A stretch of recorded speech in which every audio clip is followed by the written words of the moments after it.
All right, YouTube. So this is just a bunch of nonsense coming from social media. This is Alex Jones being suspended from his Twitter for 7 days. Now, I'm not sure whether that means, in addition to him not being able to access it, but also I'm not sure whether we're able to read his Twitter account. I haven't checked yet. But either way, I disagree with the move totally, because the general consensus seems to be that Maxine Waters and others, they still have their Twitter account after, basically inciting violence themselves.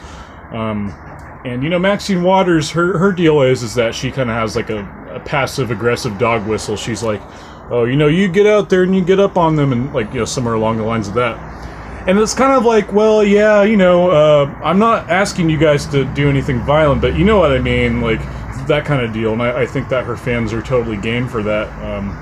Antifa seems to favor Maxine for 2020, so just kind of shows you the type of people she attracts, Yeah,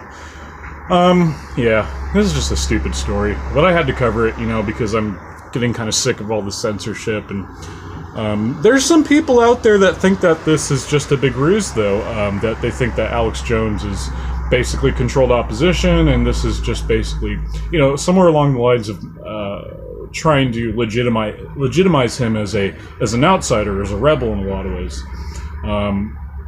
I do know that there's some very shady stuff that happened with Bill Cooper. There's no denying that.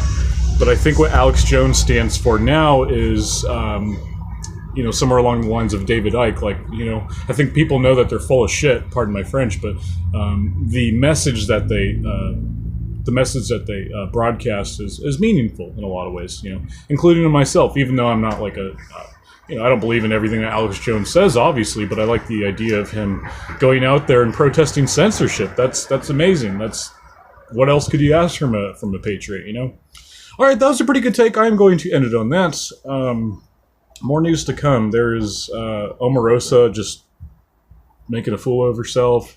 There's that new transgendered Democratic candidate. I'm going to talk about that real quick, and they're probably just going to look at that as an accomplishment in its own and elect her. So we'll see. All right, guys. God bless. More news to come.